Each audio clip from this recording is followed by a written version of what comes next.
What's up, gangsters? This is the next episode of the Bare Metal Adventure. It's been, like 2 years since the previous episode of this ridiculous boondoggle that will now be 12 episodes long. And this is the last episode. That's right. The Bare Metal Adventure has come to an end, but maybe not quite the way that you might think. Anyway, let's just get into it and see what happens. Okay, so as you can see, I have added some foil to this thing for the first time in a couple of years. And that piece right there on the nose is without any additional finishing work. This piece right here is a little bit polished. I did a little bit of light sanding and just a little bit of polishing. Yes, it's got a tear in it. I'm going to pull it off and redo it, but I just wanted to show you what this looks like with a little bit of polishing as compared to everything else that I've spent 11 episodes going over. So what happened? What is this? Well, you know how they say, sometimes if you just wait long enough, that a solution will present itself. There's another saying that I love, and that is that the way you do anything is the way you do everything, and nobody proves that more than these guys. Trust Tamiya to figure out how to get this right when nobody else can. I mean, I gave up on bare metal foil a long time ago, and I continue to see people commenting about it online. It's just junk. It just doesn't work.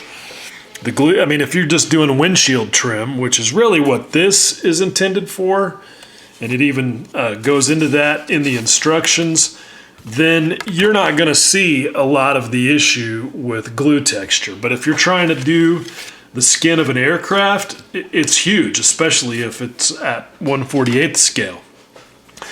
So I had heard about this stuff a while back from my friend Noah Krasowitz, who is a magazine editor in Japan and a fantastic modeler.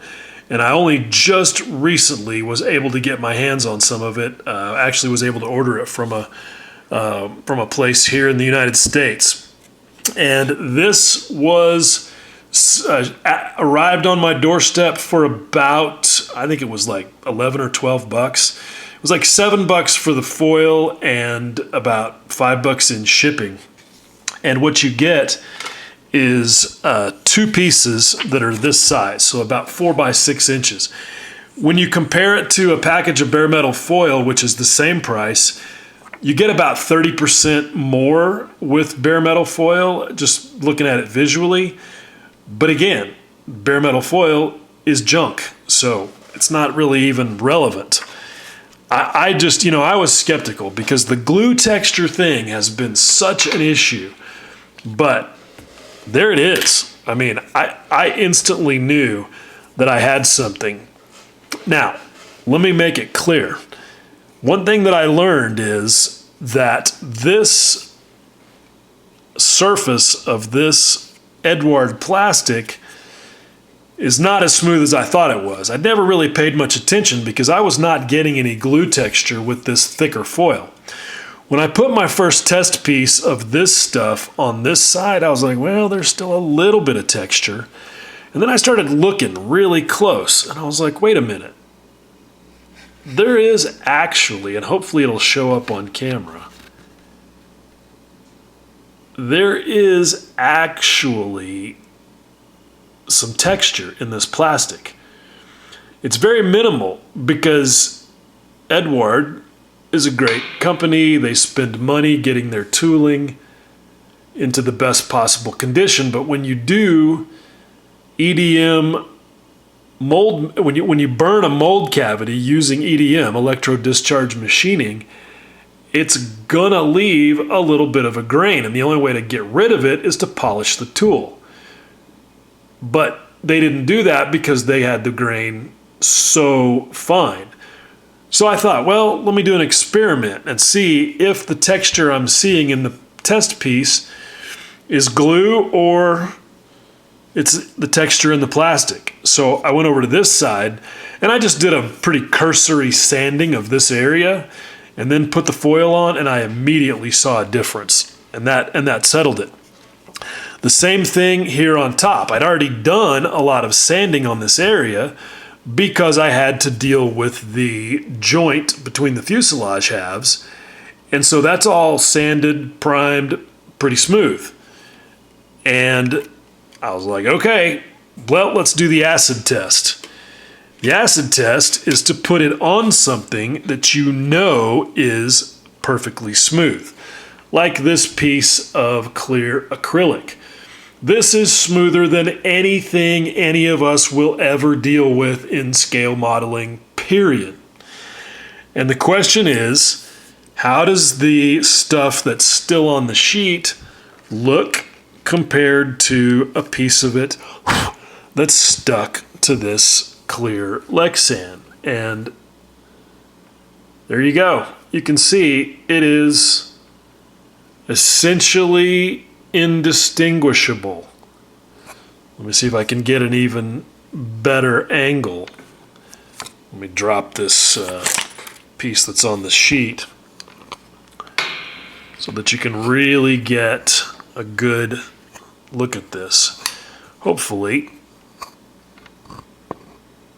it'll focus. I mean, there you go. Very, very slight texture, and some of that I think is just in the aluminum itself. I mean, that's it. That right there. There is no better test than that right there. So, there it is. Honestly, the only negative that I can find with this stuff is that it is incredibly thin. It is, in fact, thinner than bare metal foil. And while I was able to get it to wrap around this, the nose on this Mustang pretty well, the one thing I've figured out pretty quickly is that the edges will chip and tear easily if you're not careful. So that's something that you're going to have, you know, that's just going to be a thing to watch out for. But yeah, otherwise, there it is. Okay, so yeah, here's the thing about foiling.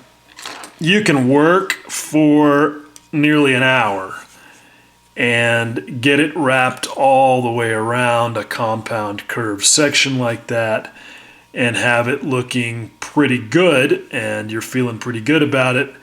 And one corner gets a wrinkle in it, and when you try to deal with it, it self-destructs. And the whole thing basically is ruined. You got to peel it off and start over.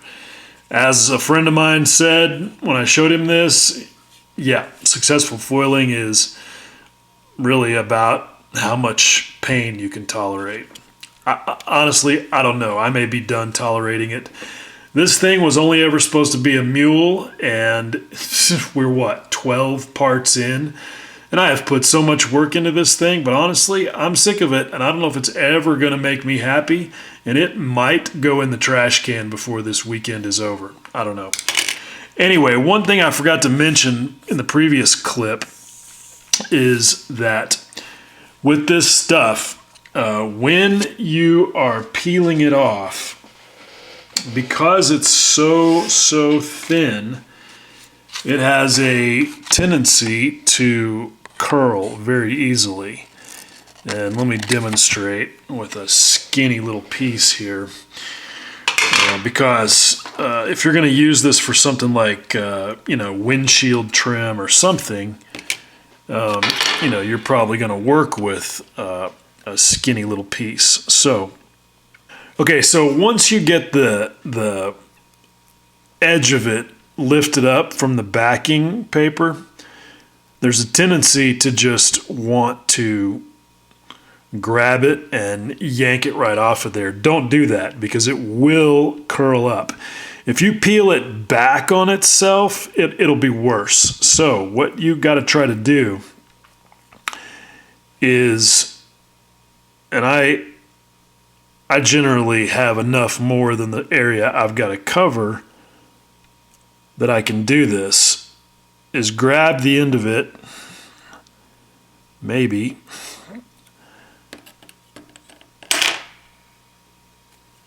grab the end of it. Hopefully your fingers work better than mine do. Anyway, grab the end of it with your fingers. Don't peel it back on itself like that. Try and peel it as straight as possible, if that makes sense. And I probably picked the worst possible piece. You can see that immediately, that it starts to try and curl up. And when it's curled up, it's really difficult to get it to lay down. So do whatever you can to try and peel it, at least at like a right angle, and do it gradually. Well, I was going to say, and that'll help, but clearly it didn't help much. Obviously, with bigger pieces, it's better, but this is going to be one of the things that will frustrate you. Yeah, this has gotten to the point where I'm just done. I'm over it. This is honestly the most frustrating thing, is you're working on one section and the edge of another section peels up. I've been fighting that the whole time. I had to rework this bottom piece because of the corner. It was great the first time, except this last little corner was wrinkled, and I tried burnishing the wrinkles out of it, and this foil is so thin that you just can't get away with that. It just doesn't work. So this foil, I think, is going to be great, but it's just going to have it's just going to be limited, I think, to relatively simple panels, stuff like this, where the curvature's not too gnarly. I got it to wrap around the nose, and if I had been able to keep it there long enough, it would have been fine. But yeah, I think I'm done with this. Yeah, I am. I'm definitely done. This thing was only ever supposed to be a mule for another project, and it just ended up kind of taking on a life of its own. Instead of just keeping it simple and making it only ever be a mule, I thought, if it turns out good, it'll be a cool finished model. Like, I did the whole cockpit, and it's a beautiful little cockpit. This Eduard cockpit for this Mustang is really dope, and I was really, pretty happy with the way it turned out. Nice seat belts, everything. But that was a mistake. This should have only ever been a carcass. It should have only ever been for one purpose and one purpose only, because it has now just gotten to the point where it's like a crazy girlfriend, and all you want to do is get rid of it. And so here she goes, straight to the curb. Done. So yeah, that's that. And I gotta say, I feel a tremendous sense of relief at having made that decision. Like, I thought maybe I would come in here today and I would second guess that, decision that I made last night when I was tired and pissed off.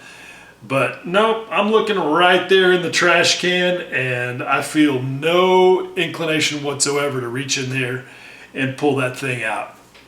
And it's just, there's a lot more to this story than just this. Because, I don't even know how to really get into what the whole story is. I may save the other part of it for a different video. But here's the thing. This was not just the end of this project, which again was only ever supposed to be a mule. I screwed up. I allowed myself to set the scope of the project and the purpose of the project in the wrong place. That was my fundamental mistake here.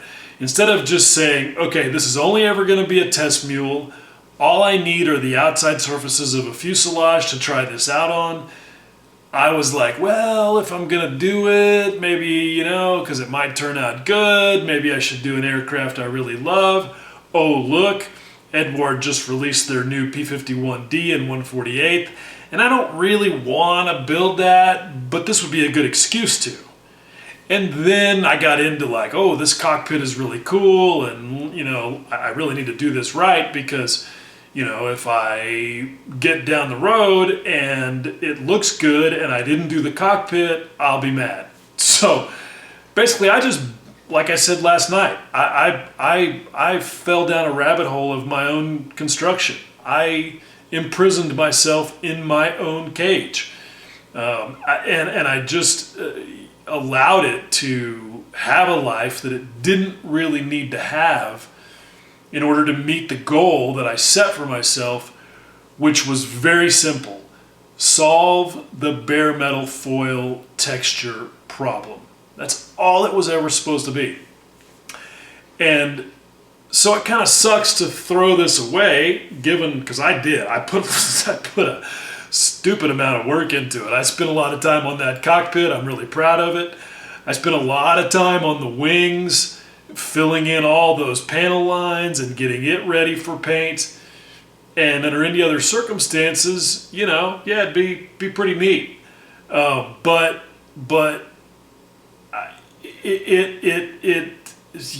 it's like come to haunt me and represent something that's negative.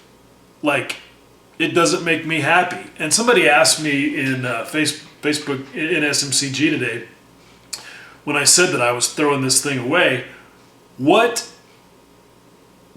how do you decide to quit a project? Because he was somebody who's like struggling with that, like, getting out of it. And I thought, that's a pretty good question. It's a very fair question, because I'm not a quitter. I hate quitting. I hate unfinished work. And this will only be the third model kit in my, recent decade-long return to scale modeling history that I've thrown away. You guys might remember I put a Bell Kit's Ford Fiesta race car in a blender a few years back. This doesn't feel quite that good because I'm not quitting this for the same reason. That was a truly terrible kit, so putting it in a blender was a lot of fun. No, this is just a case of it's just not worth, the juice isn't worth the squeeze. It's not worth the energy and the angst to continue forward, because, quite frankly, with this little bit of knowledge that I've gained on this Tamiya foil, plus the other stuff I've learned about foil, I don't have any doubt that I have enough knowledge now to go forward on a real foil project on something that I really loved if I chose to do that. So, and I'm just not convinced that this would ever really look good enough to make me happy. And that's the key thing. To the guy who asked me about how do you decide to quit, look, this is a hobby. Ain't nobody getting paid for it. At least not much. I mean, I've gotten paid, but not much. I'm certainly not getting paid for this. The bottom line is, if it's not making you happy, why do it? If it's not fulfilling your goals or your vision, why do it? Somebody asked me, well, couldn't you just take the foil off and paint it? And I was like, why the fuck would I do that? The whole point to this was to figure out how to have a truly realistic aluminum skin on a model airplane. So if I not only stopped, but then turned around and put paint on it, I'd basically be devaluing all that. That would truly be devaluing all of the work that I've already done to try and learn as much as I have. I mean, my values haven't changed. My feeling about impersonating an aluminum skin with silver paint has not changed. I haven't decided that it, you can get results that look good, and it's an artistic representation, and that's fine. There are situations where I would even choose to do that. But if the goal is to make it look real, paint's never going to get you there. It takes real aluminum. And so if I were going to not only quit, but then turn around and go back to paint, yeah, that's just completely like forgetting the whole purpose of it and truly making all of it a worthless effort. So yeah, no, that's not going to happen. The bottom line is that for me, if the juice is no longer worth the squeeze, then there's just no point in doing it. And there are people who will say, wow, winners never quit. And that's just fucking nonsense. The fact is, winners will absolutely quit when the effort is no longer contributing to their chances of winning. Like, I'm not a big believer in the idea that, you know, of the sunk cost fallacy, because I believe that the sunk cost fallacy is really an economic and business consideration, where you recognize that if you're no longer able to get a return on investment out of whatever it is that you're engaging in with a business enterprise, then yeah, you have to make a decision possibly to withdraw from that. But you have other ways of making money. You have other projects, other products. This doesn't represent the end goal for the entire thing. I mean, it might if you were trying to, you know, start a whole new business, but with finishing a project, there's only one goal, and the only way you're going to get that so-called return on investment is to finish. So, you know, if you're 80% of the way there, 90% of the way there, to me, the sunk cost fallacy thing is just silly, because you're not going to get a similar return on investment or an identical return on investment in any other way. Like with business and finance, there are other ways to get money, which is the desired goal. But with a model airplane kit, the only way to get that same result is to build another model or to finish that specific model that you're working on. And so you got to finish. But if the part of your return on investment is also satisfaction with respect to a specific artistic vision or a goal that you have in mind for that project, and you can no longer see your way to achieving that, then at that point, there is no point. And I believe at that point that the juice truly is not worth the squeeze, and you really need to just walk away from it. Even as hard as it may be to just throw away good work that you've already done. You got to just say, look, it's just not worth it anymore. I can move on to other fun things. Because for most of us, it's a zero-sum game. It's an either-or thing. I'm either going to work on this or that. I'm not going to carry on with both things. So you gotta be able to just separate yourself from it emotionally, recognize that it was a journey that had good moments, that you learned some things along the way, but that is no longer going to get you to the place you need to be, and just stop and feel good about it. And that may be what's about to happen on the other project, because I keep saying, I've said in every episode of this bare metal adventure that this thing was a mule for a different project. And I'm sure some of you guys are like, bro, what's the other project? Because I never talked about it. I posted some things about it at the time, but I never revealed what it was or why I was trying to figure out the bare metal thing.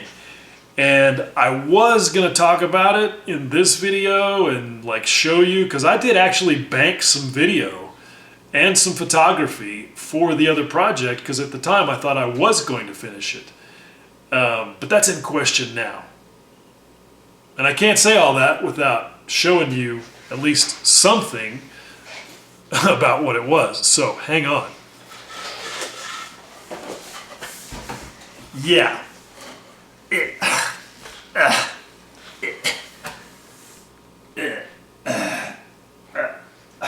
Yeah. Yeah, that's what it was. And I know you're like, wait a minute, you were gonna bare metal foil the HK 132nd Mitchell? Well, yes and no, sort of. Like everything with me, it's just not that simple. And I'm not gonna take another 30 minutes in this video to explain why. Anyway, yeah, maybe we'll get to that. But if you stuck with me through this entire ridiculous boondoggle that was the bare metal adventure, sorry if I let you down by not finishing it, but hopefully it was valuable. I still feel like I learned a lot. The foil thing is just, I think, always going to be that thing that's just a little bit out of reach if your standards are at a certain point, and mine are. I just can't get past that. It is what it is. But anyway, if you stuck with me through the whole thing, hopefully it was valuable and maybe entertaining. Hell, I can't even remember what I said in any of the videos that were 2 or more years ago. But anyway, it's part of the adventure, and if you were along for the ride, yeah, I appreciate it.